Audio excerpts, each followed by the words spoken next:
Patriots football is so back, dude. We're so back. You can't keep saying it's back when we win every single week. At this point, it's becoming the standard now. I'm not convinced. That's the thing is like every week they got to keep proving to me that they're back. Dude, we're 8-2. Yeah, but I like that. I like that because if you make them prove it to you every week and then we keep winning, then they just keep exceeding your expectations. It's true. So every week you have more fun watching Patriots football. Look, I was at the bar watching Thursday Night Football last week, and I had a Patriots fan come up to me, and he was like, "Dude, I get excited for Sundays, Mondays, and Thursdays now. In the past 3 years, I've hated it." And I was like, "Yeah, that's kind of true." Yeah, yeah. I mean, getting excited for a Thursday night game, just in general. I mean, we'll talk about NFL primetime games because they have been horrendous, like horrifically bad. But being excited for a Thursday night game, it's pretty awesome. It's pretty awesome. I'm a big fan. Ladies and gentlemen, welcome back to the Corner Office. We have a full episode for you guys today on NFL and NBA. We're also joined by our good friend and good NBA fan, George Janender. Thank you for making the time, George, to get back on with us. It's my pleasure. I love being with the corners. I mean, in the corner. Yeah, I mean, it was. So we're going to have a lot of fun today. Obviously, first and foremost, we want to talk about the Patriots. Jack, I know you watched every single minute of this Thursday night football game against Aaron Glenn's Jets. The first question that I have for you about this game in particular was, did Aaron Glenn wear capri pants against the Patriots on Thursday night football, or did he not? Oh, that's a good question because it was like 36 degrees in New England. So yeah, if he was wearing if he was wearing capris, then he was really committing to the bit. Yeah. That's not a comfortable thing. Yeah, I mean, the capri pants community has seen a little bit of a rise from the graphic that we posted a few weeks ago, but at the same time, coaches probably still shouldn't be wearing those. What did you see from the Patriots on this Thursday night football game, despite the fact that they played against a team that they obviously should beat by 13-plus points, which they did, that tells you that this team is going to control the AFC East till the end of the season? Well, I think the first thing is I looked up, did Aaron Glenn wear capri pants on Thursday Night Football, and Google told me no.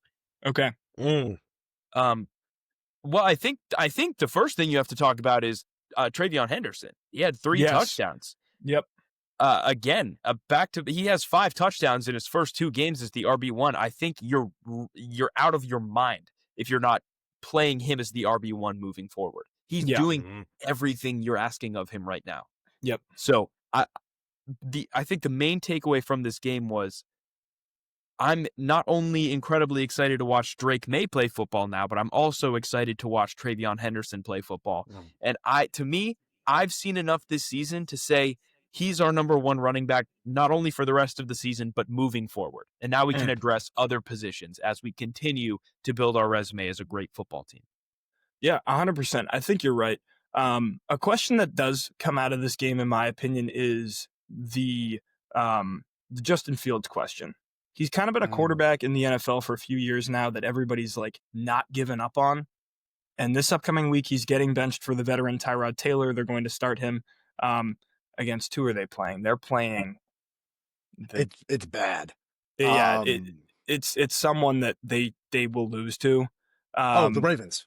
They're playing the Ravens. They're playing the Ravens. That's right. Well, Justin, the Jets answered your question. Tyrod Taylor's going to be the starter against the Ravens. That's what I'm saying. So, like, I was going to ask you, like, at what point do you pull the plug on Justin Fields? Like, it feels like this is the second team in a row, the Jets and last year the Steelers, that have kind of given up on him as the starting quarterback. You could even say Chicago before him with the draft of Caleb Williams 2 years ago.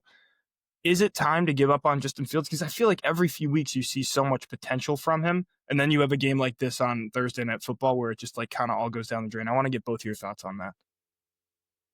I could take that one first. I think that it's time to move on from Justin Fields. And I will say I think part of it is that he's not being properly utilized in any group that he's been in, but his inability to throw the football really does hinder his potential as a quarterback. He looked phenomenal on the first drive of that game against the Patriots, and then they did not do any of the same things that they did on the first drive. I mean, they marched down the field and scored a touchdown in 6 minutes. It was like a 14-play drive. It was the perfect drive. But then the Jets went away from everything that they were having success with and fell into that mediocrity that they're so used to. Yep. So part of me still, to this day, is like Justin Fields needs to get in the right system. But I think that it is officially time to pull the plug on Justin Fields. The Jets should just throw every game for the rest of the season. Yeah. Mendoza at Indiana has said that he wants to play for the Jets and that he would die for any team that he's on. If you're the Jets, I think that you're pretty much throwing in the towel. Every week you're checking Tankathon. We are officially in Tankathon season. 100%. And you're hoping to start fresh next year because he's not the guy in New York. And I think that you're coming now off your 5th failed quarterback experiment in a row. So I think you got to start fresh.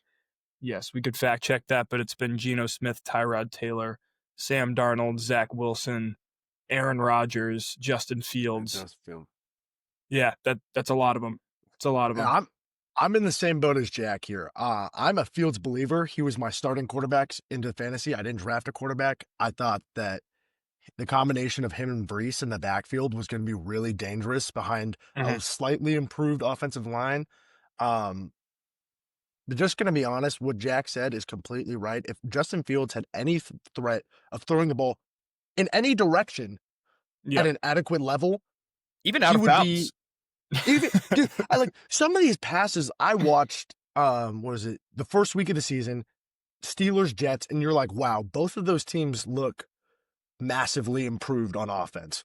Yes. That Justin Fields had a certain like he was relaxed in the pocket. When he steps out of the pocket, he has an idea. And if he doesn't have an idea, he is smart enough to use his legs, which are his greatest ability, and get a first down. We haven't really seen that over a full game span in the last 2 seasons. That was the one game where I was like, okay, you know what? I'm bought in. I think it is time. And I say that with a lot of hesitancy because I feel like he's still young. He could turn it around, but it really is system dependent. Yeah, and I think one of the issues, though, is that the system-dependent offense that we're talking about isn't necessarily an NFL system. If you are an NFL quarterback, you have to be able to throw the ball downfield, right? Like, even the best rushing quarterbacks, guys like Lamar, like, they can throw for 300 yards a game if their targets get open. Mark Williams, Zay Flowers, like, these guys, like, they have the ability to beat you with their legs. Patrick Mahomes, Lamar Jackson, Josh Allen, right? Like, maybe they rush the ball more than the average pocket passer, but at the same time, they're still throwing darts out there, right? Justin Fields is a rush-first quarterback. He is not looking to pass the football, and that doesn't work in the NFL. It just has not translated to the NFL game, right? That collegiate scheme, you may be able to get away with it because you can get by some of the offensive linemen, some of the DBs in the backfield. It doesn't translate as well, right? So like in a collegiate offense, I think Justin Fields you're looking at and you're saying he's a really good quarterback. That's why you drafted him. But his game just hasn't developed to the level of being an NFL quarterback, an NFL play caller. And to be fair to him, he has played under 3 different head coaches in 3 seasons, right? So like his feel for an offense hasn't been there yet, but he's looking at getting cut this offseason so that they can draft a quarterback, right? So it's going to be 4 for 4 if he gets signed someplace. So I don't know necessarily where he needs to go. Like where would an ideal fit even be for a guy like him? Canada? I was genuinely going to say the CFL. Like, he might Doug Flutie and be like the all-time greatest quarterback in the CFL. That dude would do some serious damage. That'd be cool. Moving on. I think one thing that we talked about last week was we talked about the Eagles and how they have a great record, but no one's really convinced. They haven't looked like a great football team. Another couple teams that I would say I agree with are, I think unanimously the top 3 teams in the NFC right now are the Packers, the Lions, and the Eagles. At least those were the expectations going into this season, right? Okay. All of those teams have been, in my eyes, massively disappointing all season. Yep. And I think that last week, the Lions and the Eagles were disappointing against one another. It was another football game that was just really hard to watch. And I thought the Packers were going to lose to the Giants, and they really had a chance to. The Giants really had a chance to win that football game. Well, Jameis Winston did Jameis Winston things. He threw 2 interceptions and threw like 4 balls that could have been picked and then ends the game on a pick. But yes, I agree with you. I think that if you're talking about the best teams in the NFC and you don't have the Rams in there, I think that's a bad take, personally. Right. I think that they're probably top 3 right now. Yeah. But yes, coming into the season, I think you're right. Like, I think you expected the Eagles to be a dominant force. again, they keep winning football games, but they haven't scored over, like, I mean, they beat up on the Giants, I guess, but they beat the Packers 10-7 and then 16-9 against the Lions. This offense just does not look like it's clicking. But at the same time, their defense is good enough to win them these games. The Lions in particular are a team that I feel like just have had a lot of poor coaching decisions. I mean, Dan Campbell is a very like go forward on fourth down type of guy, right? Like, and that makes sense. But there have been some like go for broke moments with this Lions team that you look at and you go, that just was not the right move in that position. Well, and I don't think they have a convincing win this year, aside from maybe beating the Ravens. They went for it 5 times on fourth down. Yeah. And didn't convert a single one. They went 0 for 5 on fourth down last week. So I was shocked by that stat, and I pulled up the numbers. The last 2 seasons, they have converted 66% of their fourth downs. I'm all for teams using analytics and history to put to make those decisions, but it's also situational. I don't really understand the fake punt. Like that was one that stuck in my mind in that game, where that's I'm a never game gonna where say no to a fake punt. I love fake punts. I do too. Mean, they're cool. Situationally, that's I'm an such FPG. That's such a you're a fake punt guy. I think the margin error in that game FPG. was so. I think the margin for error in that game was so small that it just, that kind of ballsiness wasn't necessarily the thing that they needed. They needed a little bit more security, in my opinion. Yeah, So, I mean, sorry, I'll go first. No, I think that the glaring issue with the Lions and their resume this year is that every team like roughly above 500, or a team that you feel like is a contender, because obviously they beat the Bears, who are now the current leader in the clubhouse, and we'll talk about them a little bit later. But the only team that I see on this resume that I'm like, that's a good football team, is the Ravens that they beat. Right? Like every other team that they've played that has some competent offense. I mean, I guess the Buccaneers too, right? Like the Eagles they lost to the Vikings, they lost to the Packers week 1. You know, they didn't play a very convincing game against the Chiefs. Like they lost to them. Like I feel like there are so many games in here that the Lions are supposed to win. You know, they're still sitting at 6-4 and they're still going to compete for the conference. You know, that being the NFC North, obviously, because we say it every year. All 4 teams in the NFC North are good football teams, in my opinion. If you take JJ McCarthy off the Vikings, they're probably better than they are right now, right?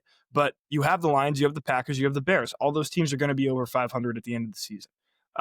So like it's just a question of like, where do they land?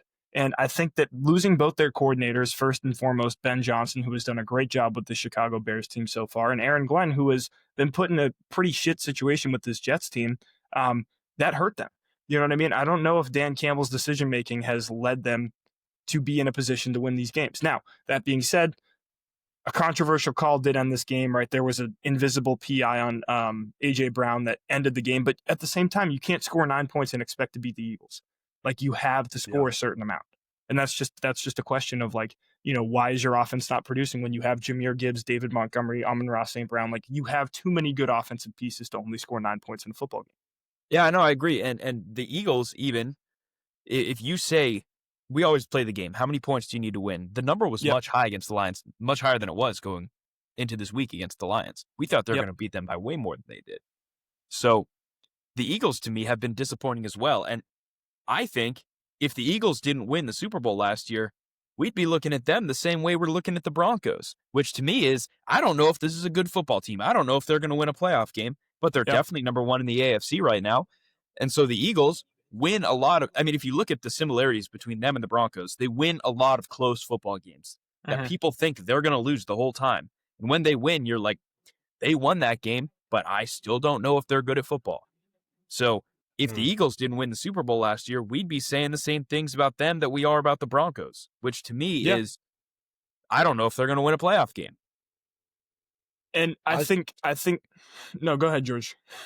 I think the one thing that I will say about that Lions-Eagles game, the trade for the guy, Jalen Phillips, that changed that defense. That defense looks fired up. In the last 2 weeks, they've been ridiculously good.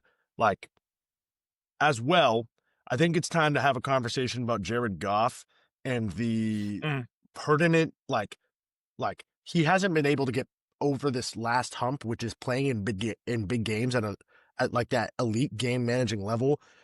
To Mhm. me, it's very similar. Like he's like Sam Darnold is a lot closer to Jared Goff than we would probably think before the season, because I feel like it's 3 games now this season where it's the reason that offense is being held back is because the guy who's dishing the ball to everyone is the one who's falling short. I think this might be kind of a rough time to make that claim, but I think of Sam Darnold as a better quarterback than Jared Goff. Oh, no, I do too. I just didn't know if, as a group, we wanted to have that conversation right now, especially after Sam Darnold's The 4 interceptions. crapshoot yeah. against, yeah. Yeah, it's certainly a tough time to have that discussion. When Sam Darnold sees ghosts out there, it usually doesn't end super well. Um, but at the same time, like I think even with the Packers too, like this is a team that I mean every single win they seem like they have to score 27 points, which is pretty funny. But other than that, like you brought in Micah Parsons. You hoped that he was going to show up your defense. Like George, I mean, you can attest to that. Like I think you expected him to have a little bit more pass production, right? Like, Yeah. like he's been really good at getting pressures. He's been getting to the quarterback, but he hasn't been sacking the quarterback. And I mean, on this offense, like I don't know if Jordan Love has really looked like the guy that he looked like 2 years ago when they were in the NFC Championship game. And their number 1 pass catcher is out for the season. Tucker Kraft is Correct. I mean, carrying that their wide offense. receiver core is incredibly banged up. Tucker Kraft is out for the year, right? Like they battled with that all season long. But I mean, Josh the Jacobs is games out that for an they've extended lost, period of time now. correct. The Yeah. games that they have lost are all games that they should win. Like they should beat the Panthers. They should have probably beat the Cowboys in that OT thriller. They should have beat the Browns, right? Like some of these teams are teams that you expect to be, 2 to 3 win seasons. And they're back in the same position that they were last year, and now you're going to have to win against really tough division opponents. You know exactly what their number is in order to win the game. It's 27 points. Five of their wins this year. I think they only have 5. They have 6 wins. 5 of them they've scored 27 points. That's the number that they need in order to win. Yep. Let's move on. Let's talk about the Rams. I mean, this team kind of was surprising. It wasn't a team that people thought were going to be like in the upper echelon of this division. I don't even think. I mean, normally you think Rams and 49ers are going to compete for the NFC West. But that being said, like this team has looked fantastic so far, and Matt Stafford has looked like the best quarterback in the league right now. At like, I don't even know how old he is. He's got to be into his late 30s, early 40s. I think he's 39. 39. I will fact check that. He's 37. He's 37 years old. So pretty close. But at the same time, when do we have the discussion that he's probably going to be the MVP of the league under the current guidelines? He threw for 280 and 4 touchdowns this last weekend. Is he the MVP this year? Or do you see a guy like, hopefully, in my opinion, Jonathan Taylor's the MVP. But since it's a quarterback award, I think that, Matt Stafford is probably your front runner. Do you think that he's the front runner? And why is this team so successful so far? Well, I mean, the first thing you have to talk about is their receivers. They have one of the most talented receiving cores in the league. And they also have a very dynamic offense. Tyler Higbee's a good tight end. Kyron Williams is a great running back. But Matthew Stafford is just making big plays. He's just making every throw you're asking of him. Like, he's not doing anything necessarily phenomenal. He just hasn't really messed up at all this year.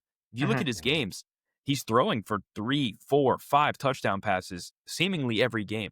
Devontae Adams is leading the league in reception touchdowns, and most of them are like 1-yard go routes. Kyron Williams is definitely top 5. He's got to be close. And Puka Nakua's, like, if he didn't miss a week or 2 in there somewhere, he would certainly be at the top for both receptions and receiving yards. So this offense is just so good that Matthew Stafford doesn't have to do it all himself. He just has to not mess up. And that's what he's been pretty good at throughout his career. So I agree with you. I think Jonathan Taylor's MVP. But if you're looking at Matt Stafford and the comparison of the quarterbacks in this league right now, not only are they winning, but he's doing his job pretty well. Yeah, I agree. I think you're right. And I think that he deserves all the flowers that he's getting. George, go ahead. You have a thought on that? I was going to say, I think it's like comparing apples and like pears, like two very, in my opinion, I know that's a random thing to say, but like what's your favorite flavor? Like, is it the guy who's carrying his team on the ground or the guy who's carrying his team through the air? I think Stafford is performing exceedingly above expectations. I was expecting a Drew Brees post injury where Mm. he can't throw the ball past 20 yards in the air. And I mean, I saw him play the Ravens when the Ravens were incredibly banged up. But I mean, he was threading the needle every single possession with Puka going down in that game. Yep. Jonathan Taylor is the most valuable skill position player to his offense that's in the NFL right now, in my opinion. If you take him away from the Colts, I think the Colts maybe are at 5 wins right now, and that's maybe at 4. If you take Yep. I know that's a convoluted thought exercise. If you take Stafford away, I think the pieces are there, but he's playing at such an elite level that he is the MVP so far. Yeah. Okay. I don't disagree. I mean, we'll keep you updated with the MVP race as the season goes on. For me, it's always going to be Jonathan Taylor. I just think that if you have an MVP award, you simply have to give it to the best player in football right now. And to me, that is Jonathan Taylor. But I understand like the offensive player of the year, MVP is more a quarterback award. It's the most important position on the field, like all that type of stuff. So um, let's move on. I think it's time to get real. And this is not necessarily because the AFC West has been super, contested this year, but I think it's time to get real about the Chiefs potentially missing the playoffs this year. They're sitting at 5-5. They're at 500. They've been a pretty good team at home, and a lot of their wins have been convincing. I mean, they lost to the Bills. They have the Colts coming up this weekend. But they beat the Ravens earlier on in the season. They shut out the Raiders, who suck. But at the same time, it looked like when that team was fully healthy that they were going to be trending in the right direction. And then this week, they just go out and they don't have a good offensive performance against a Broncos secondary that is great, to be fair. And Bo Nix threw for 295 yards. But at the same time, this is a Broncos team that I feel like we were expecting the Chiefs to go out and beat, and they didn't do that. Right. So is there some concern that this Chiefs team isn't going to make it through this AFC West, which has teams like the Broncos and the Chargers, who we think may be a little bit more fraudulent, but at the same time, it's a 4-game gap between them and the Broncos right now. So what do you see from these two teams, and do you expect the Chiefs to make the playoffs this year? Well, I think the biggest thing that you have to talk about is not necessarily their record, but their situation. If you look at where the Correct. Chiefs are, they Mm-hmm. are currently out of the playoff picture entirely, but the 3 teams above them, being the Jaguars, the Chargers, and the Bills, have all beaten them. So head to head, they are going to have more wins than all 3 of those teams. Mm-hmm. And that's assuming that the Ravens don't win the AFC North, right? And that they don't get themselves involved. If the Chiefs play the Cowboys this week, maybe They that's play the Colts this week. they play the Colts this week, Cowboys next week, and the Texans the week after. If they lose 2 of those games, if they lose the game to the Texans, they will not make the playoffs. If they lose 2 of those games, they also will not make the playoffs. They need to have more wins than the Chargers, Bills, and Jaguars. They play the Chargers again. They could put the nail in the coffin, right? The Chiefs have no room for error. Mm-hmm. They realistically have to get to 11 wins because you have to assume the Bills are going to get there. Yep. You have to assume the way the Chargers are playing, they're probably going to get to 10 wins. I don't know, but they only need 3 more in the next 7 weeks. Yeah, it's fair. And they have a division games left, right, against the Raiders. Yeah. So you have to assume that they're going to win at least 10. The Chiefs have to get to 11 wins, which means that they need to win 6 out of their last 7, and they got to play the Colts this week. So, I mean, so to me, it's the Chiefs are in a really, really tough spot, the toughest spot we'll ever see, and I think they're going to find some black magic way to pull it off, but they have to get to 11 wins. So it really is time to get real about them making the playoffs. George, go ahead. Jack, you set this off perfectly. I have one thought on the Chiefs. I did my research before this. I felt when they didn't pull the trigger for Breece Hall, that was such a mistake.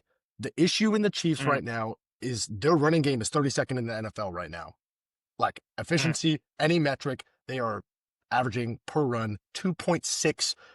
It's 2.6% of their runs are 10-plus yard runs. I don't know if y'all know, but since that's been tracked, that is the lowest in NFL history. They have 10% of their runs get stuffed or they lose yards a yardage on. I mean, this is one of the worst rushing attacks we have ever seen. Their defense, in my opinion, has been outstanding this season. Yep, Mahomes has been 100%. playing way above even my own expectations of him, which is the top 3 in NFL. I think, except for a couple of primetime performances. And I think the receiving core has been a lot better than even I expected with, I love Xavier Worthy, but like Rashee Rice, Kelsey's having a great season. Hollywood Brown, when healthy, has been good. I mean, like like this is one of the most talented Chiefs groups we've seen in a while. Right. And yeah, I mean, I'd agree. Like, I think that I don't mean to cut you off. I'll let you get back to that in a second. I don't know if this is necessarily the most talented group they've ever had, right? Yeah. Simply put, like, they're better than the team that they had and went to the Super Bowl with last year, though, in my opinion. I think they have better pieces. I think this defense, Spagnuolo is a fantastic defensive coach, and we knew that for years and years. But you're right. I mean, their running offense has been the worst in the NFL. It's been one of the worst in NFL history. And, I don't think that you can rely on a guy like a Kareem Hunt, who has been a consistently average running back for his entire career, to get you wins if you're the Kansas City Chiefs. I think the Chiefs hate wagon is rooting for the Jacksonville Jaguars pretty heavily. Yeah, 100%. But then again, like you said, they do share a division with this Denver Broncos team that I don't think is a good football team. I'll say it. I don't understand how they win. I think their defense is great. They have one of the best secondaries in the league when healthy. We knew that for years to come. Bo Nix is a fine quarterback. He's fine. I think that he can win you a game. I think that he could lose you a game, right? But I don't think that they've played a ton of convincing football so far, and they're sitting at 9-2 now. Testament to Sean Payton, who is a fantastic coach. He was a fantastic coach in New Orleans, but I could see this team losing a few games in these upcoming few weeks, right? They have to play the Packers. They have to play the Jags. They play the Chiefs again. They play the Chargers, right? Like, they have some tough games on the schedule coming up. Now, the next 2 weeks should be gimmies. They should beat the Commanders, who are tanking, and they should beat the Raiders, who are also tanking, right? But, like, do you think that they're going to be a good enough team to win down the stretch in some big games, in some big division games, because their last 2 games of the season are going to be against the Chiefs and the Chargers to probably either win or extend their lead in the division? Do you expect them to get those games done? I would say I didn't expect them to get it done last week. I didn't think they beat the Chiefs last week, but they did. I mean, I think that it's been 5 or 6 weeks in a row that I've been like, I don't know if they're going to get it done, and they keep doing it. It's not in pretty fashion. I don't enjoy watching them play, but if they keep winning, you have to admit that they're a good football team.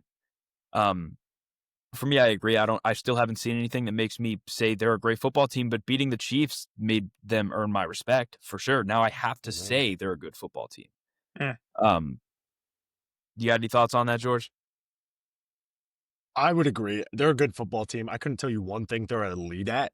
I mean, their defense is obviously uber talented, but they did let Jackson Dart kind of run rampant for 3 quarters.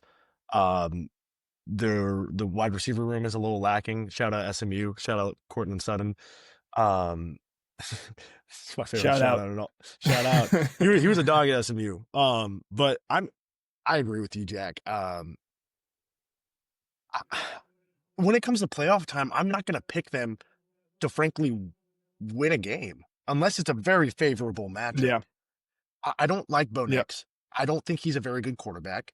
I think the run game has been, J.K. Dobbins, obviously, incredible story. He's been pretty solid. Harvey didn't get any action the whole season until playing the Cowboys. Had a great game, but at that point in time, it was Kenny Clark. Dobbins has been dealing with an ankle, though. Yeah. I don't know what you lean on come playoff time with this team, and that's my biggest question. Yeah, fair enough. To keep it in the AFC West for a little bit longer, I have a question for you, Jack, and that is, who is a worse 7-4, 7-3 football team, the LA Chargers or the Chicago Bears? Well, I mean, it depends on what your question is. Is it on paper or is it from what I've seen? Because on paper, from what you've seen, the Bears are the worst team on paper. The Chargers have been a more disappointing 7-3, 7-4 okay team. But I think these are two of the worst winning teams in NFL history. I agree. Like, I think that these I do teams agree. are Both awful. these teams are bad, and they're not even fun to watch play football.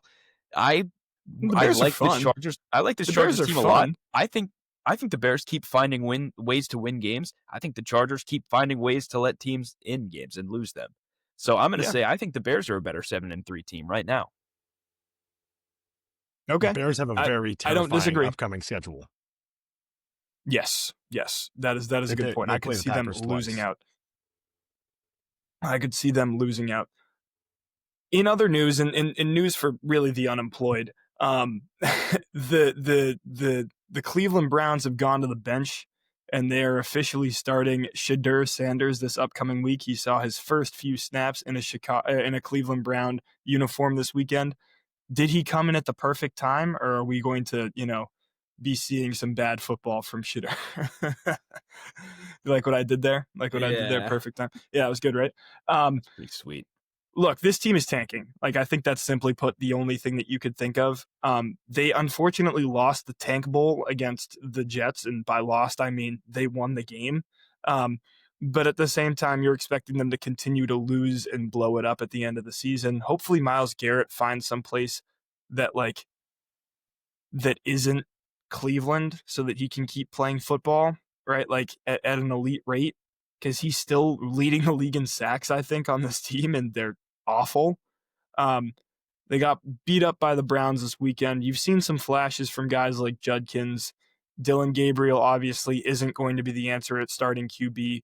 So do you think that you trot out Shedeur, who's probably more talented and was probably a higher ranked draft prospect than Dylan Gabriel going into the 2025 NFL draft? But despite that, didn't get the look because of whatever the personal reasons were for it. Or do you wait until the offseason to really get him out there and completely destroy his confidence behind a really poor offensive line?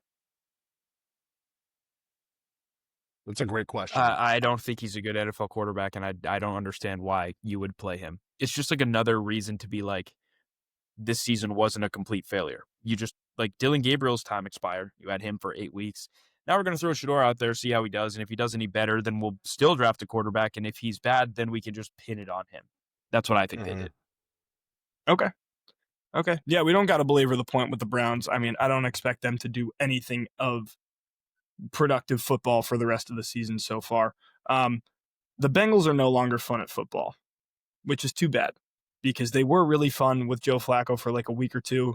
And now you have Jamar Chase spitting in people's faces and doing stuff on the field that's undisciplined, and it's unfortunate. Wait. On my 2025 it was kind of good to see some wide receiver diva cornerback stuff again in the NFL. I've missed having that. We haven't had a Josh Norman OBJ or a Marshawn Lattimore Mike Evans in way too damn long. Crabtree versus Richard Sherman. It wasn't on my bingo card to see Jamar Chase hawk Tua on Jalen Ramsey. Jalen Ramsey was once a guy spits on me, I'm done thinking about football. Pretty fair response. And Mike Tomlin kind of said the same thing, which was cool. And that's why he still has a job in the NFL, because his players love to play for him. He was like, if somebody spits in your face, things just kind of go out the window and you can do whatever you want, which is, a little bit of a bold statement. But I think it was kind of funny how Jamar Chase was anything that you want. I thought it was really funny how Jamar Chase had the balls to be I didn't spit on him. No, I didn't spit on him. No, he said I spat. I didn't spit on anybody. It's the clearest video I've ever seen. They caught you in 4K. No, it was so clear that he did, and the balls he had to deny it, I do like. But yeah, this Bengals team isn't the team that we were expecting them to be. They're going to miss the playoffs. Old man Joe Flacco looks like he's given all that he could give. There's nothing left in the tank. Their defense is horrible. You're just pushing the needle down until next season when Joe Burrow's healthy again. He may come back in week 13 or something like that. Why would you play him? I don't think it's a team telling him not to play thing. I think it's a Joe Burrow being I want to go play football. I mean, he's missed so much time since he got in the NFL. Yeah. But they aren't playing fun football anymore, and it's perfect time because the Pats play them. So I have a question for y'all. With this Joe Burrow situation in Cincinnati, do you think it eventually comes to we got to restart? This is not the right formula. Our money's allocated in places where it's not productive to win football games. over a 17-game season and playoffs. What is a good landing spot for Joe Burrow in this current NFL landscape? Oh, I The think you keep Bengals? Joe Burrow. Yeah, the Yeah, I Bengals. think you You keep don't Joe move on Burrow. from him. T. I Higgins think is the guy you trade. Yeah, I T. Higgins don't is the even guy know you if that's trade. true, Alex. I don't know if that's true. T. Higgins has proved this year that he's still an incredible wide receiver. He sure is, but you can't allocate all of your resources, like George said, to 4 players. Somebody has to leave this team. And if it's not going to be Burrow and it's not going to be Higgins, then it has to be Jamar or Henderson. Like, that's it, right? Like, you have to get under the salary cap. I might be looking at this in the wrong light, but if you're the guy that you're paying the most is unavailable for frankly, the last 2 or 3 seasons, it's been 60% of games. We've seen him play 40% of the football, if that. I don't know. Yeah. I'm not going to speak. You're totally wrong here. You're totally wrong here.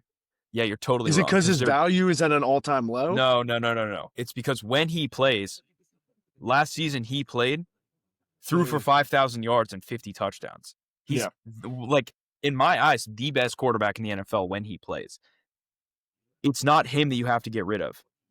It's someone else so that you can give him an offensive line. He's not the problem and the reason that he's getting hurt. It's because he has free rushers on him 15 times a game. He leads the league in sacks taken when he's on the field. And of course, you can't expect a quarterback to stay healthy when he's getting just bombarded every game. Yep. So Joe Burrow's not the problem. Someone else has to move so you can allocate those funds to somewhere else. So who do you trade? You have 4 players who are making over 70% of whatever your roster cap is. And that's Jamar, Higgins, Burrow, and Henderson. You have to move one. So my take on this is that you have to, it's not necessarily who is the best for your team, but who can you get the best return on? And we've seen that the wide receiver market right now is incredibly saturated. They get nothing in return for wide receivers being traded. We watched Debo go this offseason for a 2nd rounder, right? We watched guys move at the deadline for 4th rounders, 6th rounders. It's just, you don't get any return for wide receivers.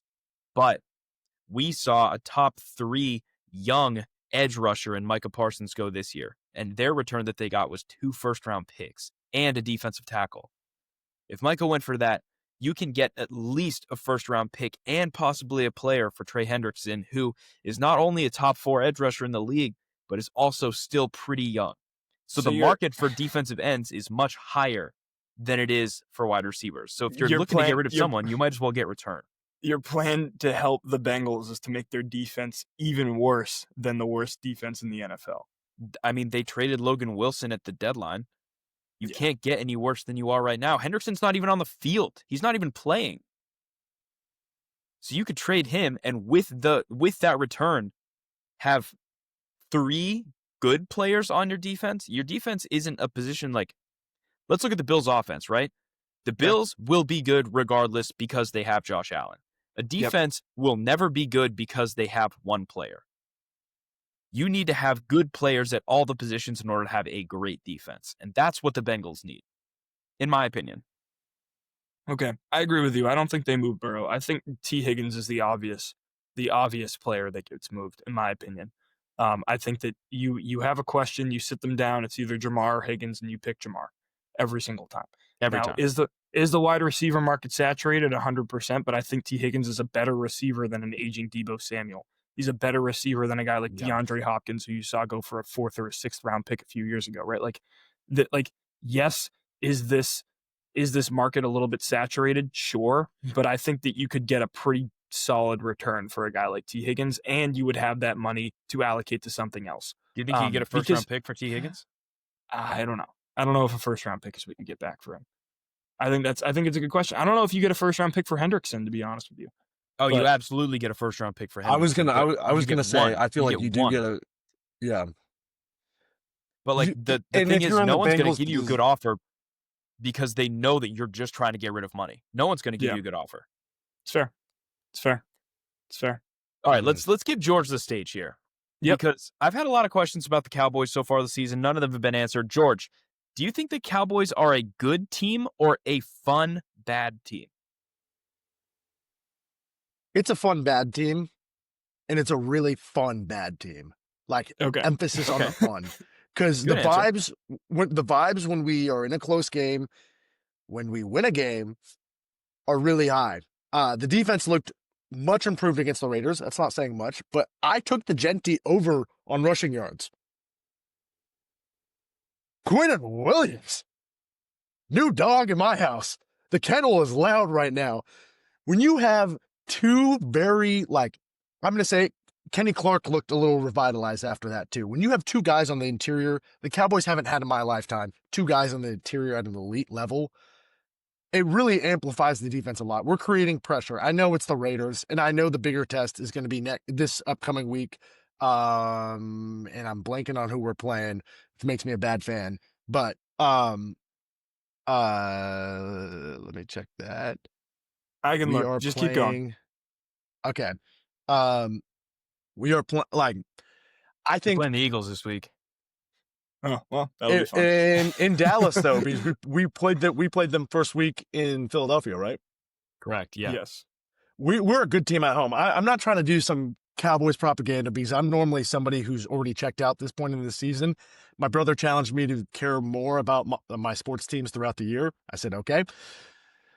The Cowboys are in a position that we've used the Micah money on Deron Bland, Kenny Clark, and I guess the leftover is going to be to pay Pickens. Pickens is a dog. Pickens and CD are a great complement to each other. Ferguson is really having a great breakthrough season. Dak is playing great football. The offense looks unbelievable. Javonte Williams, I mean, we got to bring him back. He's going to be worth a pretty penny on the running back market, which I know is very skewed, but I think he's a $6 to $8 million guy, based off this season.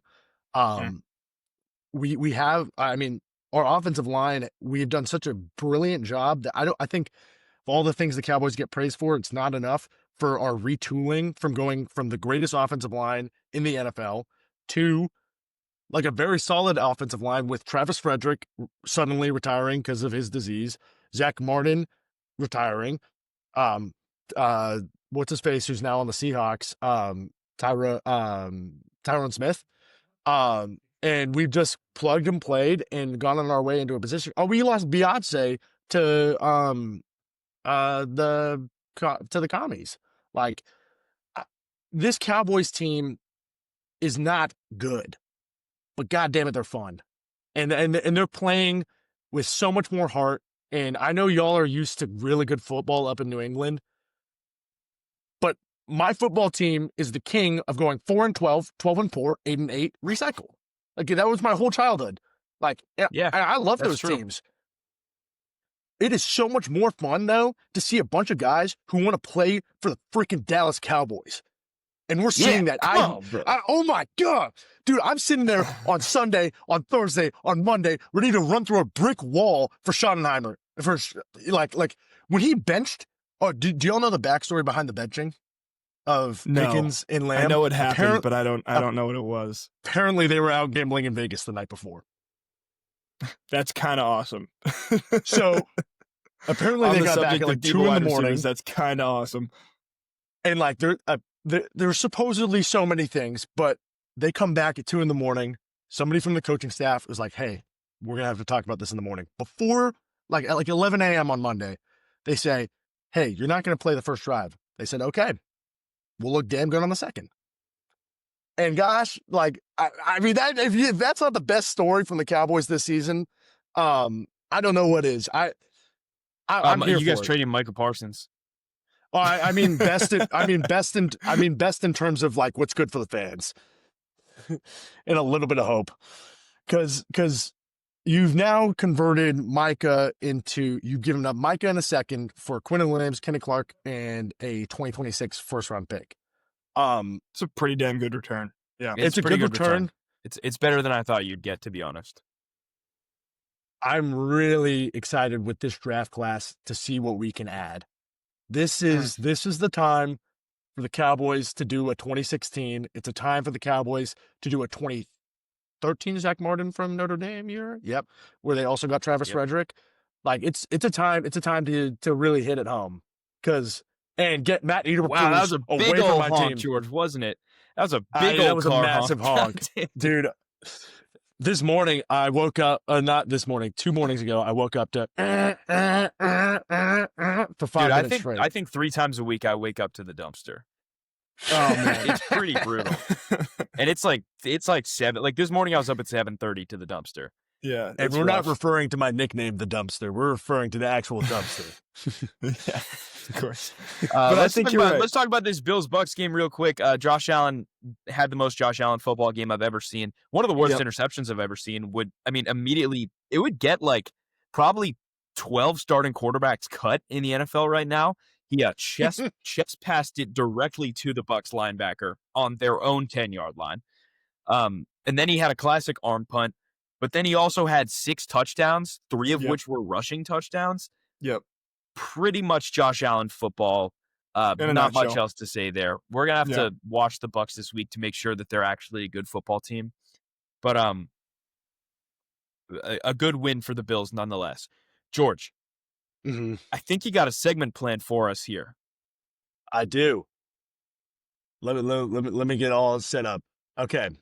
I have the all-time list for give me 1 second. I have the all-time list for tight end receiving yards. I want y'all. That's a tough one. That is a tough list. I don't know. Oh, that's gonna be tough. All right. Yeah. I'm ready. So I'm ready to go. There are a lot more names than you know. Than you think you know. How many strikes do we get? I think I have a couple of them. I think. Let me cut off. Wow, this is actually super cool. By 1, 2, 3, 4, 5, 6, 7, 8, 9, 10. There is one name on this list that I do not know. Okay. So we're naming the top 10. 3 strikes. I think 3 strikes, and you do not have to do an order. All right. So fair. The two names that he doesn't know are either Kellen Winslow or Ozzie Newsome. Ozzie Newsome played for the Browns. Kellen Winslow was a Charger. So let's save those. We'll save those. But keep those in mind. Ozzie Newsome is the all-time receiving leader for the Browns. The guys we know. So guys who are tight ends who lead their team in all-time receiving yards. Jason Witten for the Cowboys. Yep. Is that an official guess? No, we're just brainstorming. No, we're just brainstorming. Okay. Travis Kelce and Mark Andrews leads the Ravens, but I don't know if he's on there. Tony Gonzalez. So Antonio Gates does as well. So Gonzalez, Gates, Kelce, Gronk, we know are on there. Okay. All right. Start us off. For those? Yeah. So just to repeat it again, say the names again. Yeah. So official guesses: Travis Kelce. Boom. What number? Number 3. Okay. Rob Gronkowski. He is number 6. Antonio Gates. Number 4. Tony Gonzalez. Number 1. By a very clear margin. So we're missing number 2, number 3. I think Jimmy Graham's on this list. I think Jimmy Graham probably is on this list. Yeah. Jimmy Graham is number 8. All right, there we go. Is Vernon Davis on this list? I think we save him to the end for that same category. I think it's a good guess, but I don't know if he'll be here. Okay.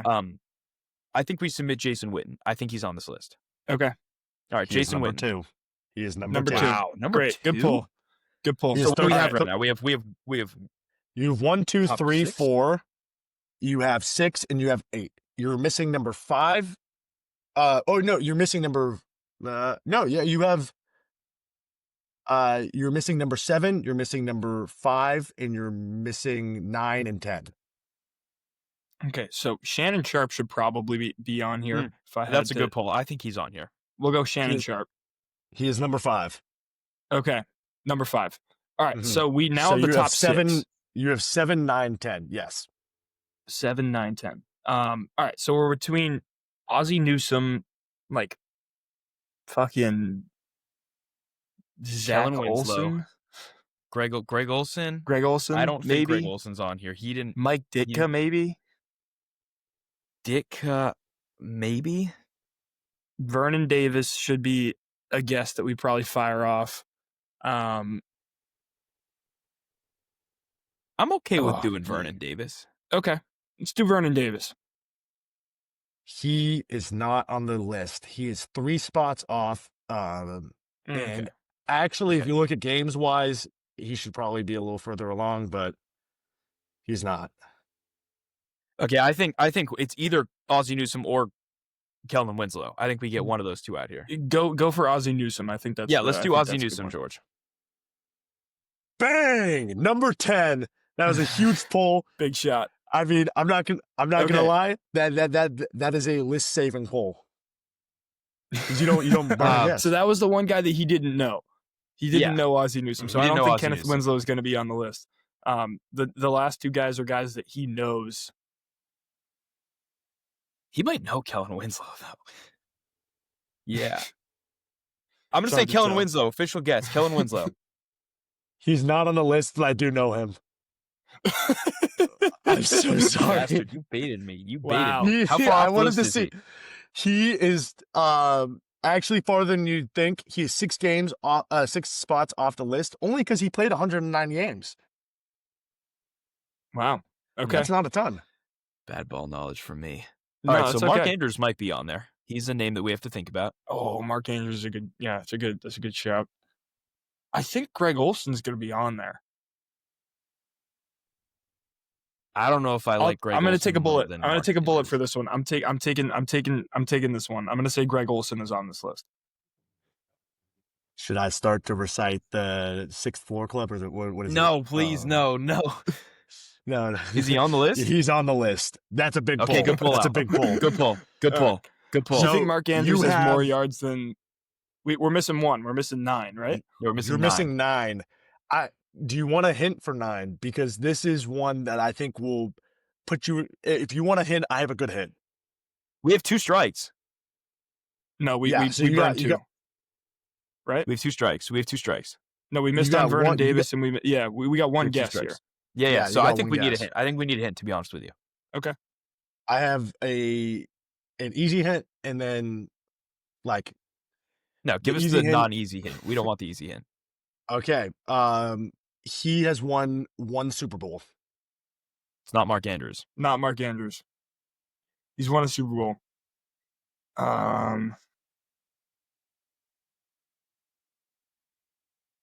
He's probably current, dude. If I had to guess, he's probably not an old timer. Like they throw the ball to tight ends more. George, it's Zach Ertz. Is that an official guess? Yes, it's an official guess. It's an official guess. If you feel good about it. Nice. My guess would have been Kittle. He also doesn't have a ring, so bang, dude. That's awesome. Right. The shock with that one is I don't think my mind really grasped the fact that he's on his 13th NFL season. Yeah, he's been in the league for a long time. Yeah. Since 2013. All right, we got another segment here loading up. We've done this one before. We're going to go around saying I can name blank amount of quarterbacks better than who our person is today until we unanimously decide that the other person cannot name that amount of quarterbacks. So I'm going to start. Do you want me to track? I can name. No. We'll be counting. Okay. I can name 1 quarterback better than Trevor Lawrence. 1 is a soft start, to be honest with you. I can name 5 quarterbacks better than Trevor Lawrence.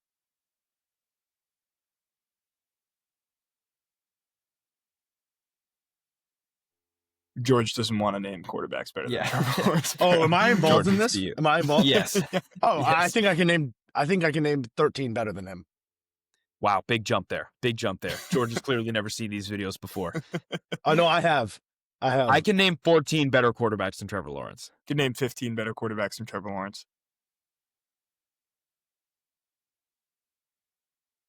I hate Trevor Lawrence. I can name 16. Yeah, I can name 17. I'll go 18. I don't think you can. I don't think you can do 18. George, what do you think? I'm on the fence because there were some guys that outside of the season I think I would take over him. It's right now. I'm going to call it. I don't think you can name 18. I don't think you can name 18. I really don't like him, but I don't know if there are 18 guys better.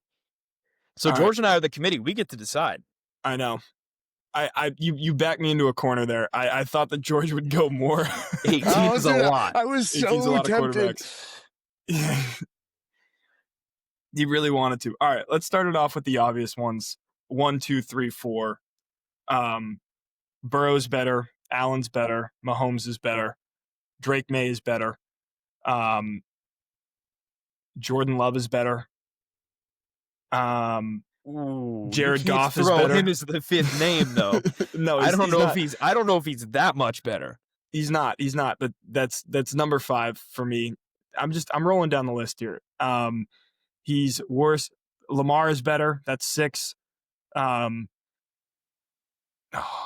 really struggle to say Daniel Jones is a better quarterback than him. I'm going to keep it moving. Bo Nix is a better quarterback than Trevor Lawrence, in my opinion. That's 7. Wait, whoa. We're deciding here. George, thoughts on that? I was going to say, Trevor Lawrence, I mean, dude hits his wide receivers in the hand so fast, the ball comes flying off. He has never fixed that in his game. He was doing it at Clemson. He's doing it now. Bo Nix is leading his team with less to more. So I guess I give fair enough. Bo Nix. I guess. Fair enough. All right, 7. But I mean, we're comparing knives and shivs at this point. All right, Justin Herbert is a better quarterback. Justin That's Herbert 8. is a better quarterback, yeah. Okay, I need 10 more quarterbacks. That's a lot of quarterbacks. Jalen Hurts is better. Jalen Hurts is better. Jaden Daniels is better. I think I'm going to take better. Yeah, I would take that. But do we make him say Mariota? No, Mariota is not better. Caleb Williams is better. Caleb Williams is better. That's 11. Giants. I'm not saying Jackson Dart. Would I rather have Dak Prescott or Trevor Lawrence? I'd rather have Dak Prescott. Yeah, he's obviously better this season. If you thought about that, then Alex, we have to rethink our friendship. I'm sorry. Yeah. Baker is better. Baker's better. 13. Mm-hmm. Bryce Young is Darnold, Stafford, Yep. Purdy. Better. Yep. Ooh, Darnold, Stafford, Purdy. I don't know if I can give you Brock Purdy. No way, dude. I don't know. Purdy's been to a Super Bowl as a quarterback. I think we are seeing right now with Mac Jones that job is a lot easier than I don't made it out to be. He has. George. I'm going to say no. I'm going to say no on Brock Purdy. I'm going to say no. Mac Jones is better. Like, is that what you Mac want Jones me to say? is not better. Mac Jones is not better. No, because he was in Jacksonville last year and is doing worse than Trevor Lawrence did this year. Facts. Aaron Rodgers is a better quarterback. Aaron Rodgers is a better quarterback. Yeah. How many is that? 14? 16. No, 16. 16 quarterbacks? You got to name 2 more. Will you give me Kyler Murray? Or no? Oh, dude. Okay, wait. Can I just speak on this one? I love Kyler Murray, but dude, it's rough. He is a shell of himself. I don't know. Yeah. Come on, I think you can find 2 more better names than that. Yeah, I can't give you that. At the stock Daniel right now. Jones. I would give you Daniel Jones this year. Ooh. Okay. Dude, the meltdown was so bad. The meltdown was so bad. Yeah. Yeah, it's Trevor Lawrence, though. They play in the same division. I would still give you Daniel Jones. They played each other. Haven't they played each other this already? Year. They have. It's this year, George. Who's better this year, right now? Daniel Jones is better than Trevor Lawrence right now. But I can tell you right now, when Trevor Lawrence has a meltdown, it's not going to be as drastic as the Daniel Jones one. And frankly, I'm ready to have this conversation. Do they have a real win? Because they lost to the Broncos. I mean, this is a completely other conversation. No, but they keep winning, and the Jaguars aren't doing that. Jaguars are losing bad games. If you don't want to give him Daniel, we don't have to give him Daniel. That's fine. I'm really fighting here. I'll give you All right, Daniel. no Daniel. Jones. No Daniel's you know the what? ruling. No. No Daniel. No Daniel's the ruling. No Daniel. Okay, so then I'm taking C.J. Stroud at 17 and Trevor Lawrence is 18. No, it's 18 better than Trevor Lawrence. I know. There aren't 18 better. Like if that's the. I already said it. No, you didn't. No, you didn't. I 100% said Jared Goff. Roll the tape back. I said Jared Goff. You did not say Jared Goff. All right, so that Jared Goff is still 17. So who's 18? Trevor Lawrence. No, you have to name 18 better than Trevor Lawrence. I know. I named Daniel Jones. I named C.J. Stroud. You said no to both. Those are the two best quarterbacks remaining on this list. Like, there's no one else, dude. There's no one else. I really want you to get over that hump. Penix is worse. Rattler is worse. Bryce Young is worse. Murray is worse. I think you failed the challenge. I think I did too. I think you failed the challenge. Am I too low on Daniel Jones? Is it consensus in y'all's mind that he's already hit that? I think he's a better quarterback than. Yeah. They have the same amount of playoff wins. Just as an aside. Alex, for the clip, just say that you couldn't name 18 better quarterbacks. I could not name 18 quarterbacks better than Trevor Lawrence. All right, let's go to our last segment here. George, I know you got to run soon, so let's go to our last segment. I could miss it.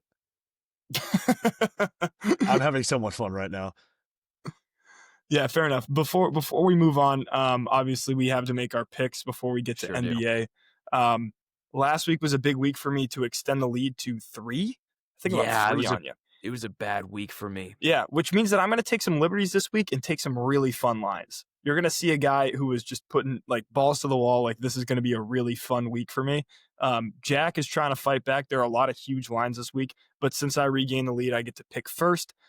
I'm going to take Atlanta plus 1.5 over the New Orleans Saints. I know Michael Penix is out for the season, but this run defense on New Orleans is so bad that I could see Bijan Robinson, if they just handed him the goddamn football, going for 150 yards and 2 touchdowns.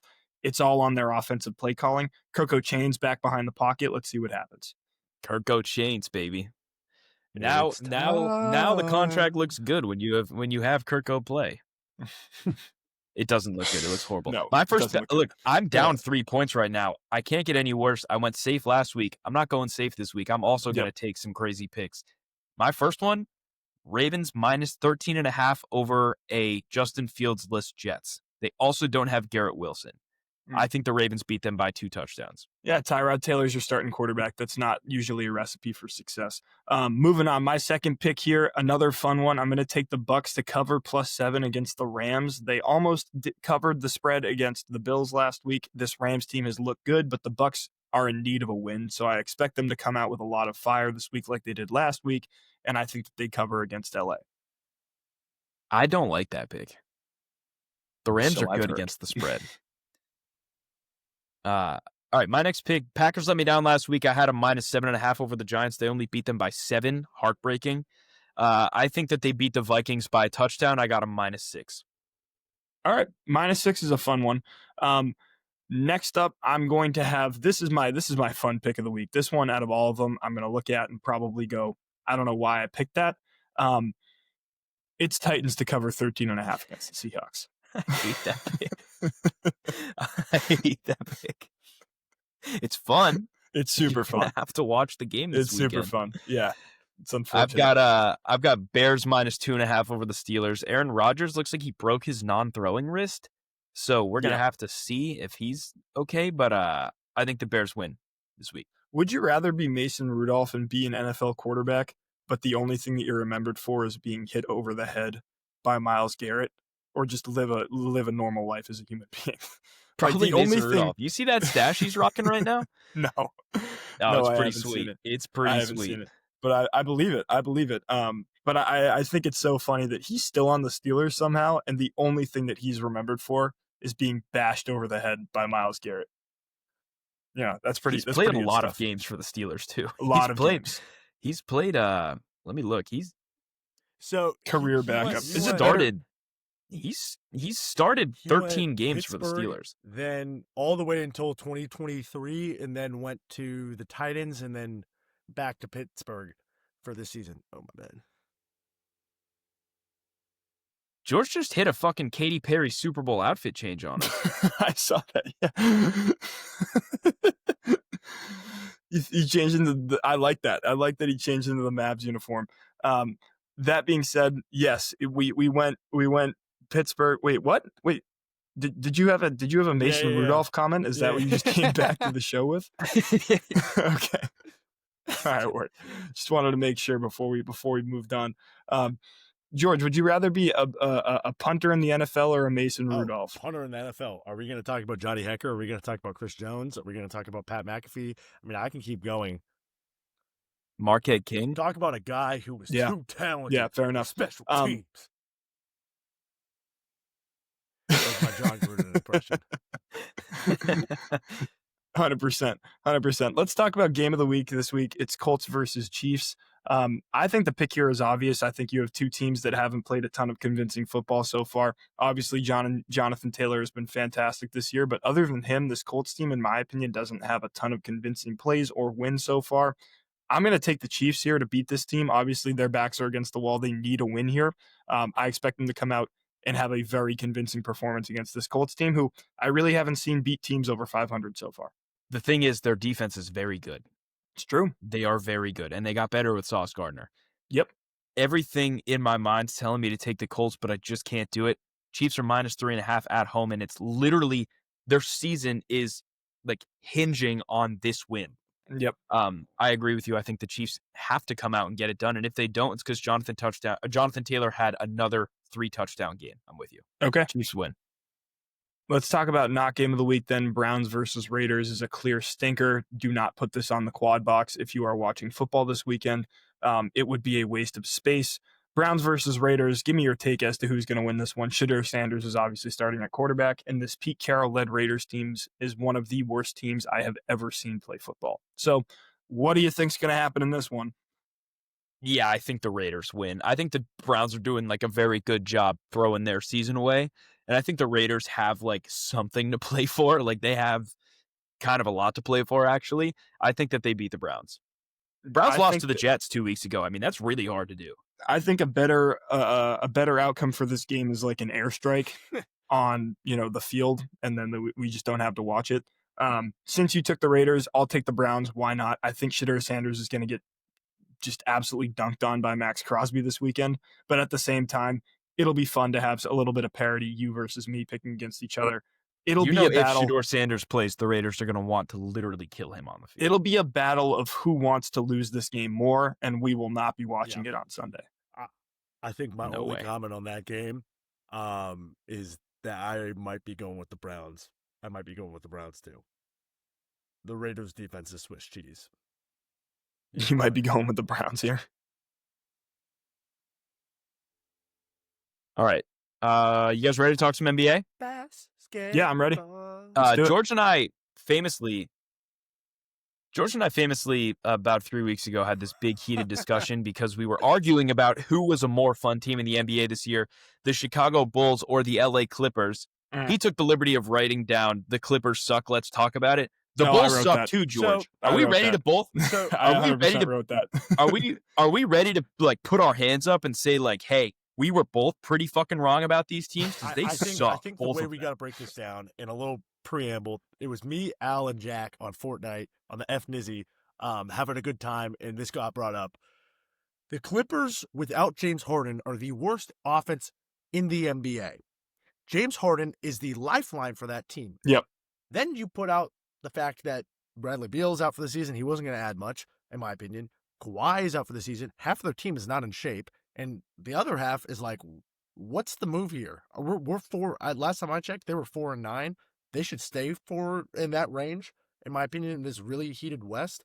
On the flip side of it, the Bulls fooled me because the NBA, like if you don't know what pace is in the NBA, it's per 48 minutes possessions per game.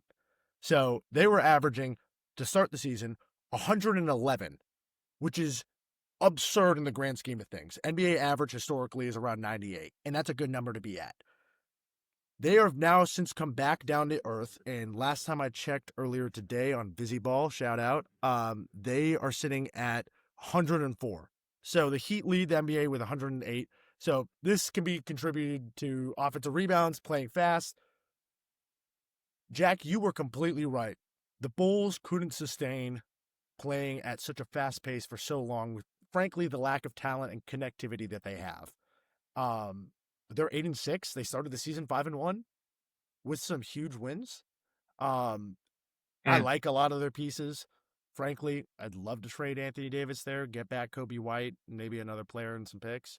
That's a whole different discussion, but I like Buzelis a lot. I think they've gotten guys who have started to play serious basketball, but they also got pretty lucky. To start the season, first 8 games, opponents were shooting 29% from 3 against them. That was not because they have a great perimeter defense. They don't really have a great defense, period, but they're fast, they're fun, and they're going to be a good watch for the rest of the season. I wish Lonzo was still on this team because, God, I love it when he runs a fast break. Al, what are your thoughts on both of their starts of the season? Yeah. I mean, I think that I would much rather watch the Bulls and the Clippers if that was the simple point in forward. I mean, look, James Harden continues to put up historic numbers on this Clippers team, but the fact of the matter is that the roster construction and the health issues that they're seeing over the course of this season have just not been sustainable. They're a really bad defensive team right now. They're an abysmal transition defensive team right now. And when James Harden isn't on the floor, like one of the biggest things with this team is you looked at we talked about the Nuggets a few days ago, and we'll get to them in a second. But like with Jokic on the floor, like the Nuggets are like such a better team. It's the same way with James Harden. When you take James Harden off the floor for this Clippers team, everything falls apart. Now, with the Bulls, like I don't think anybody thought that they were going to sustain being a top of the top of the NBA like Eastern Conference type of team, but they have some fun pieces, right? Like Matas Buzelis is a guy that you're excited about, right? Like you like watching him play. You hope that he can continue to develop into a role player, like into a starting caliber player type of guy. Josh Giddey was averaging around a triple-double this start of the season. Like, was he going to keep that up? Probably not. But at the same time, if you play him in that much space, like that's exactly what you're kind of expecting from him. And like they put up a hell of a lot of points, right? Which is fun basketball. This Clippers team you're watching is a team of aging stars, guys that you wish were playing better basketball. And this Bulls team is a team with no expectations that you are now watching as they continue to take the next step. Are they going to be in the play-in? Most likely. But I'm still going to watch some of these games and be like excited about some of the pieces that they have. Now, I think that if you're the Bulls in particular, you're wishing that Kevin Huerter came back to like that 3-point sniper form that he was in with the Kings. He really hasn't gotten back to that level in a few years now. And I still think that you're shopping Nikola Vucevic anytime that you possibly can, just to try and get something out of him. But at the same time, I didn't mean to cut you off. You continue. What's up? Looking forward to the go ahead. Deadline, that's going to be a very lucrative deal to look at because he's making around $21 million and he's on an expiring deal. A real contending team, the Warriors, might swoop in and make an offer. Yeah, I mean, potentially, right? So, like, they have some pieces on this team that you look at and you're like, okay, like, they could be fun. Like, they're solid. Like, there are things about them that, you're hoping and you're praying, like, they can make the next jump. And it's probably between Buzelis and Giddey. Those are probably the two pieces that you're the most excited about, if I had to guess. That being said, like, no, I don't think that they were ever going to be a team that competed for the Eastern Conference. But their expectations are a hell of a lot lower than this Clippers team, and their record is a hell of a lot better than this Clippers team, who hasn't played convincing basketball in the past few weeks, and continues to just look poor without James Harden on the floor. I think for me, this Clippers team was so fun because it was like maybe 7 years ago, they would have been hands down the best team in the league. Like without a doubt in my mind, they would have been the best team in the league. So they're like a total barbershop, like, man, like this team might be good. Like you figure that like maybe potentially Chris Paul is one of those guys that like you hope and pray like gets a bit of a retirement tour or something like that. Like maybe that's like what it is. He hasn't played in 7 games. You know what I mean? Like I don't know what happened with that. Like in San Antonio, he saw a lot of burn. He saw burn on OKC. He saw burn in Golden State. Now he gets to the Clippers. He goes home to probably the team where like he spent the most time, most valuable time. And he doesn't see the floor. Kawhi Leonard has not looked like himself in the past few weeks. So all these things are just like questions that I have about the Clippers. And I just don't see them being a team that like can continue to produce. I think that you will see a lot of these guys get traded at the deadline, and they're going to try and clean house because again, this is another team that has no goddamn draft picks, right? Like they've traded everything away in order to get a guy like a Kawhi Leonard in the building, and in order to get a guy like a James Harden in the building, and you're just trying to salvage any type of draft capital that you possibly can at the deadline. If I am the Clippers right now, I think that's true. I think for me, like this team was just like chock full of guys that like I wish had one last curtain call chance to go around. Let's talk a little bit about You guys want to talk about rebounding and second chance creation? Mm. Feels like the Thompson twins effect, mainly both in Detroit and in Houston. Yeah, seriously. Why don't you guys take the floor there? Go ahead, George.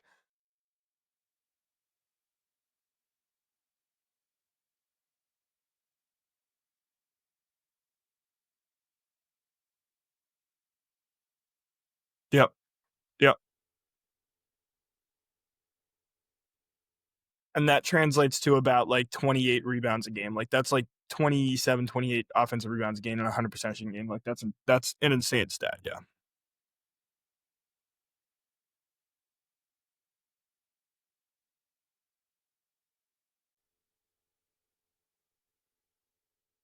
Yeah. So I mean, like, I think it is incredibly sustainable for Houston to win in this fashion. This kind of like it's like this 90s rugged basketball. They're shooting the ball pretty well too. They desperately are kind of missing Fred VanVleet a little bit still. But Reed is Mm. playing really well as like a tertiary guy. I would love to see how this translates to the playoffs because we haven't really seen this style of basketball be the foundation for a top 4 team in the NBA, in my opinion, ever. I mean, their starting lineup is Mm. all guys 6'8" and above. On the other side with the other Thompson, I am not sold by the Pistons. I am terrified by their half court creation. I think losing Malik Beasley is a lot bigger of a deal than people would have thought. Um, Karis LeVert hasn't hit the ground running. Um, I think it is a very not fraudulent 10-2, but it's I would love to see more. Duran has taken that next step. Their offense is still incredibly cramped, but it's hyperactive. Biggerstaff is really using his good X's and O's and getting a lot more backdoor movement, a lot more movement away from the basket to create successful isolation uh, opportunities. And Mm-hmm. Cade. Cade is one of the best intermediate scorers of the basketball in the NBA right now, and he was last season. The volume is insane, so we'll see if he can sustain this come playoff time when basketball kind of shrinks up a little bit more and you see the average possessions per game go down. Can they make the most of it? That's my biggest question for them. But I mean, I'm all in on Houston. I'm all in on Houston. Pistons, I'm still Yeah. wary.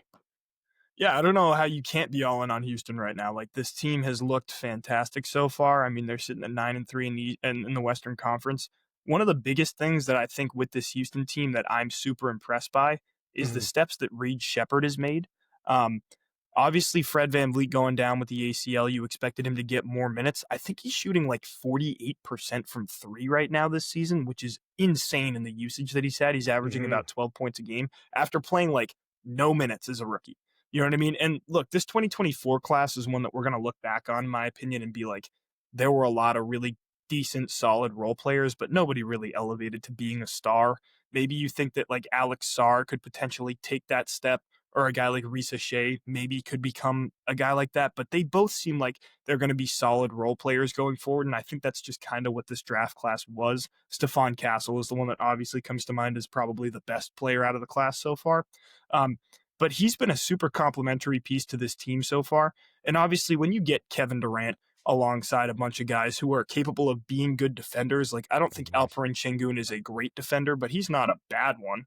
And like again, the offensive creation that he brings is probably worth it. You know, you have guys like Josh Okogie, Amen Thompson, Jabari Mm-hmm. Smith, you know, Aaron Holiday. Like all these guys are pretty solid defensive pieces in an Ime Udoka system. Like you knew that their defense was going to be good. I think you're right about the Pistons. I think health is probably the biggest thing for them. Is just like, you know, you're missing Jaden Ivey, right? Jalen Duran's been dealing with ankle injuries. Cade Cunningham deals with hip injuries. Like you're hoping they can sustain it. And you haven't seen as much production from Ron Holland in extended minutes as I think you would want him to. Um, but man, are they good right now, right? And in this Eastern Conference where it is so weak, like I could see them being a top 3-4 seed and probably not winning a playoff series. But at the same time, like anything is a step in the right direction because 2 years ago, this was the worst team in NBA history, right? Like, or like one of the, you know, so I don't Yeah. know. I think that you look at both of these things as positives. Yeah. All right, should we move on here? Should we finish this episode off with a little segment? Sure. What do you think? Is there anything else you guys want to talk about quickly? I quickly, I agree with that completely. I think the Pistons should maybe look at the deadline to use a Holland or one of their young pieces to get somebody to help Cade a little bit out on the offensive end, especially in the second unit. And I put this down. I just want to say Nikola Jokic is having the most statistically outstanding season. I know we say this every year, but there's been no player in NBA history to, at this volume, shoot 75% on true shooting percentage, which is a combination of free throw, 3-point, and field goal. I mean, he is shooting 88% on in the restricted range, which is insane. We'll see if he can keep that up. His touch might be his best skill right now. He's averaging 29, 13, and 11. He's playing good defense. And the most astounding fact is that when he's on the court, they're plus 15. And when he's off the court, they're -1. That used to be a plus 15, -15. Thank you. So what do you think? What do you think is the reason that change has happened? Valanciunas. They are such a better team when he's off the floor for that. And they made so much out of that Michael Porter Jr. trade. You get the guy back. Cameron Johnson hasn't hit it off running yet, but they use their cap flexibility to bring in Tim Hardaway Jr., who's been so helpful for that second unit. You are seeing the development of a team that, in my opinion, I think they're the only team that can beat the Thunder in a 7-game series. Yeah, I can't believe that we have a Dallas Mavericks fan commenting on Tim Hardaway Jr. being a good basketball player. You know what? You were the blueprint, George. You were the blueprint for his success after Dallas, because everywhere he's gone, he's been like a seventh guy down the bench, but you guys just hated him. Despised him. And if you watch it on the Mavs, I mean, he was Luka passes him the ball, 16 seconds on the shot clock, boom. Going up. Every single possession. You are losing time per possession because he is shooting it as soon as he gets the ball. Yeah, that's fair. All right, let's wrap it up with a little bit of a fun segment here, Jack. You're going to lead us off here. Look, we're going to get talking about a lot more NBA stuff as the season progresses. Obviously, it's still really early and football's still going on, so that's going to take a lot of our focus until the spring. But look, we love talking hoops. Like, George and I we were playing Minecraft last night, and we were like on until like 1 o'clock in the morning, just like talking about current stuff. And we're going to keep bringing that to the show as much as we can, because, I think it's a lot of fun to get to, discuss what's going on in the NBA scene. Another thing that we're probably going to bring back soon once the season starts really kicking off is college basketball conversations. There's a lot to look forward to for this upcoming draft, so we'll keep you guys updated with that. But Jack, when you're ready, talk to us about this new segment. All right, we're going to do Keep 3, Cut 5 NBA white guys. Okay. This is all time. All time NBA white guys. Oh, man. All time NBA white guys. I didn't see that coming. So we have 8 players. We got to keep 3 and cut 5. Yeah, and it's going to be blind, so you don't know who's coming. Okay. Are Al and I doing this together? We're doing it together. You're doing it together. Okay. Together. And feel free to totally get after each other and argue about why you think someone should stay. Okay. Makes for better TV. Your first name, Pistol Pete Maravich. Okay, Al, I'm not going to lie to you. I'm a huge Pistol Pete guy. Yeah, I am too. I'm keeping him. Because here are the names I'm looking for coming up. You're looking at Dirk and you're looking at Larry Bird. Yep. And I think those are the two. And Jokic. But I'm going to say, if all 3 of those are on the list, Pistol Pete's out. So, also Jason Kidd. Jason Kidd or Pistol Pete? I think if you're taking into account collegiate career, you have to have Pistol Pete in there. Yeah. If you're not, if it's strictly NBA, I think that you could go, because would you rather have John Stockton or Pistol Pete Maravich? Yeah, that's all. Right? Like that. Like that's the question that we're asking right now. I think we cut him, to be honest with you. I think we cut him. My gut says hold the spot. Yeah. Or Jack, are we considering college as well? It's up to you guys. I think we go straight NBA. I think if we're going straight NBA, you have to cut Pistol Pete. Pistol Pete's gone with a lot of sadness. Hurts a lot. It hurts. All right. That's tough. Your next name, Steve Nash. Oh my God. There's so many good white guys. I didn't even think of him. Dude, I think you have to keep Steve Nash, too. I think Steve Nash is a better player. He's a better player. He's a 2-time MVP. I would say Steve Nash is top 5 white guys of all time, and I would keep him. Yeah. I mean, people look down on him a lot because of the MVP. Should it have been Kobe? Should it have been him? People forget that he was 50-40-90 before 50-40-90 was really a thing. It also just can't be banger after banger after banger. He's got to come with some shitters he's got to throw some Zildrunas and Gauskas, some should we go Mike Dunleavy Jr.? Yeah, exactly. We're keeping Steve Nash. We'll keep Steve Nash. He'll be one of our 3 Steve picks. Nash. Yeah. 2 big ones off the board early here, boys. Your next player is Kyle Korver. Got him. Yeah, he's gone. I like Kyle Korver a lot. And he should not have been an all-star. That's the only thing on his accolade. A quick question before we move. Is him or Roy Hibbert the worst all-star of all time? Oh. There were some bad ones. Devin Harris. Devin Harris was actually really good that season. It's Jeff not just because it's not. Teague. Let's look up a quick list. Worst. I would say. Oh, There's worse Mo ones Williams. for sure. Mo Christian Williams Laettner was a one-time all-star too.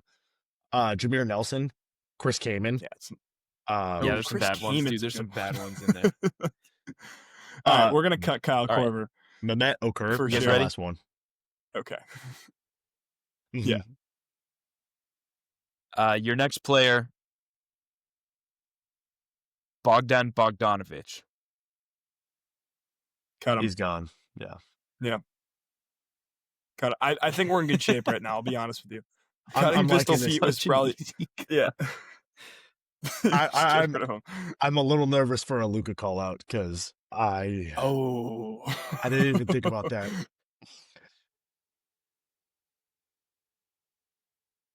John Stockton. So when people look at Stockton, they say I could have played that role rather than saying how many I don't really think many people paid attention to how the Jazz were moving back then in the right way. He's very similar to Steve Nash.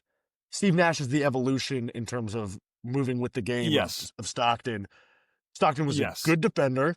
He's the all-time assists leader for a reason. He was a consistently good three-point shooter, and his job was to feed. Yeah. I mean, this is the 5th player, right? 5 players in. So are we looking at this Al as the 6th player? Oh, yeah. Technically, it's the 6th player. So if we get any of the other legendary guys, I would take them. No, it's 5. Over Stockton. You did Stockton. Pete. You did Pete. You did Nash. You did Bogdanovich, and you did Korver. 5. Yeah. So I think, I think that you have to consider that like he's going to come down the cannon with at least 2 more players that suck, and at least 1 player that's really good.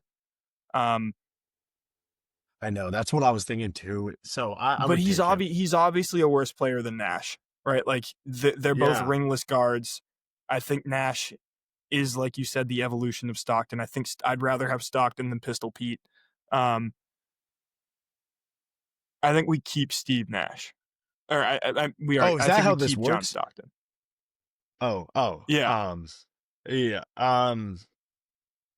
My gut is saying that he's going to have Larry Bird, Dirk, Jokic, some level of player like that on the list. Luka. I'm going to be honest. I'm against keeping Stockton. And I'm great. We'll cut Stockton. We'll cut John Stockton. To be punked. I like Stockton. That was not easy for me to come to. Yeah, we'll cut John Stockton. It's a good answer. Your next player, Luka Doncic. Yeah, I think we're keeping Doncic. Yeah. Right, we'll keep him. Yeah. Keeping Luka. I don't want to get emotional. We got 2 more. We got 2 more. It's between these next 2. Your next one is Dirk Nowitzki. Yep. Oh, so what if he has Larry Bird in the last spot? Did we jump the gun so fast on that? Because I know Jack, and we know Jack, and we know that he put those 2 because Dirk is my favorite player of all time. And Bird is the obvious one. I can't cut Dirk, and I can give a multitude of reasons as to why. I would like to know your opinion before.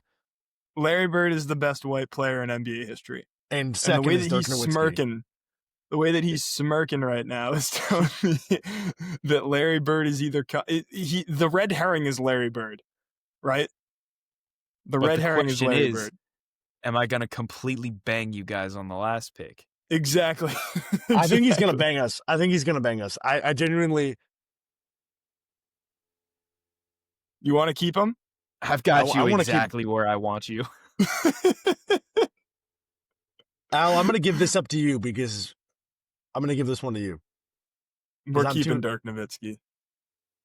We're keeping him. Dude, this We're is a keeping lifelong him. You're friendship. keeping Dirk, which means that the last player that you cut was Larry Bird. Fuck. Yeah, that was wrong. That was bad. Yeah. It's a bad list. It's a Oh, bad I list. love that game. We got to do that one more. I love that one. Oh, I had you guys right in the palm of my hand. I will say, a lot of that's on me. A lot of Dallas love in that one. Actually, they were all three Mavericks. Every player was a Maverick. What does that say about Mavericks, George? It says that we are really good at getting non-American players to play great minutes. And it's fun fact, Dirk is the only one to play with both of those guys.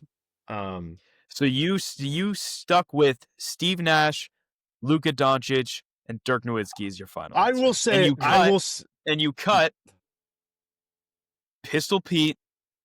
Yep.